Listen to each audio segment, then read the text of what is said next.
Question number 4, Phil Twyford. Thank you, Mr Speaker. My question is for the Minister of Housing. Does he agree with the New Zealand Herald that the government's latest response to the problem of housing affordability is as ill-directed as it is insipid? Honourable Dr Nick Smith. Mr Speaker, no. Although this editorial on our KiwiSaver and Welcome Home lane changes was titled "No Silver Bullet on Housing," and I do agree that the changes to these schemes is a small part of what is required to address housing supply and affordability.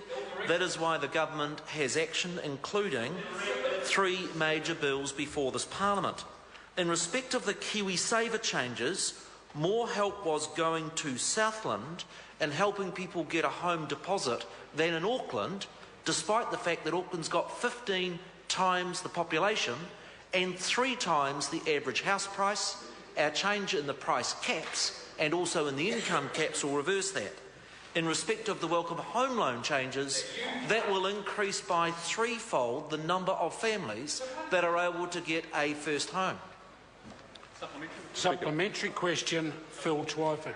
Does he think Kiwis will find it easier or harder to get a first home since the government failed to secure an exemption for first home buyers from LVR lending limits, and since the ANZ, the ASB, the BNZ and Westpac have all put up their interest rates and their charges as a result of LVR lending limits? Honourable Dr Nick Smith. I do agree with the member that interest rates is one of the most important factors that affect housing affordability. And that's why I'm so proud to be part of a government that has the lowest interest rates in 50 years. I note the entire time I've been in this Parliament, interest rates have gone up under Labor governments and come down under National governments. In respect of the very specific question, Mr Speaker, in respect of the very specific question, whether the Reserve Bank charges have resulted in an exemption, indeed it has.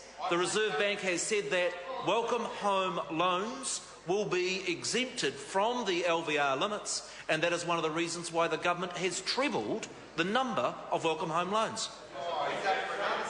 Supplementary question, Phil Twyford.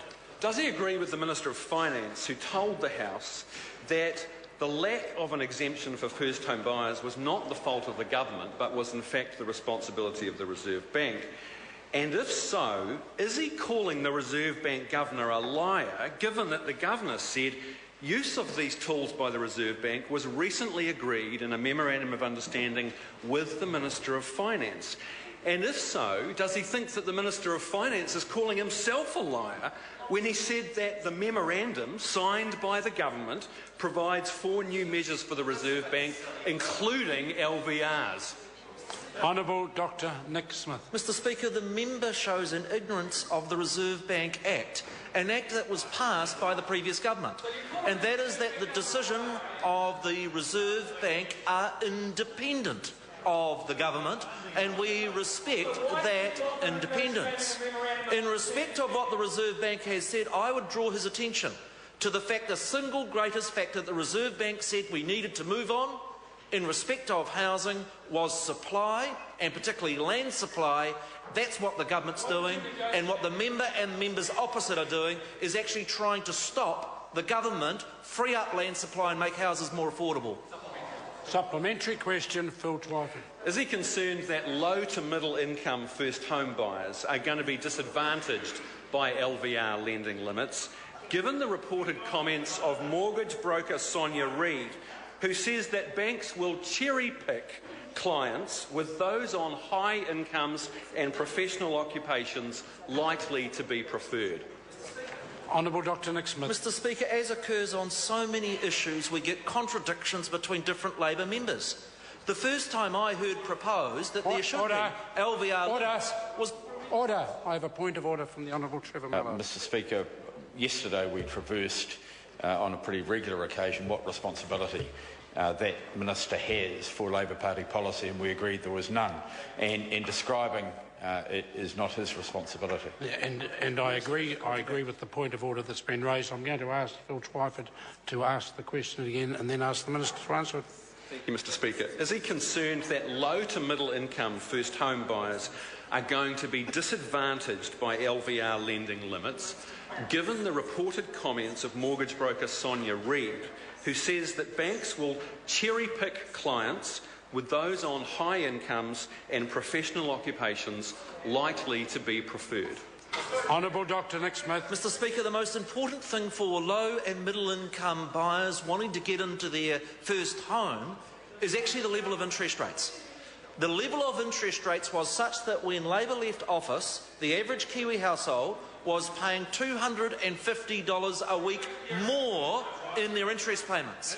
And the steps that have been taken by the Reserve Bank and the steps that have been taken by this government is to keep interest rates low for longer, and that is the best way in which we can help both first home and other homeowners. Supplementary question, Phil Twyford.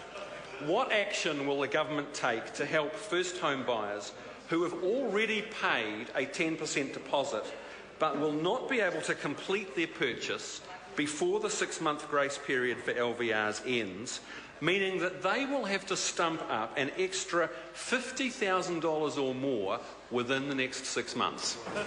Honourable Dr Nick Mr Smith. Speaker, the member is incorrect in two respects. The first is that the Reserve Bank has actually put a limit and not prohibited the number of low-value deposits. The banks have said that they are going to give priority to first-home buyers. The second point, in asking what has the government done, the government has trebled the number of welcome home loans that are exempted from those Reserve Bank limits, and that means thousands more first home buyers will have an opportunity to get into their home. Question number 5, Colin King. Mr Speaker, my question is to the Minister of Tertiary Education, Skills and Employment.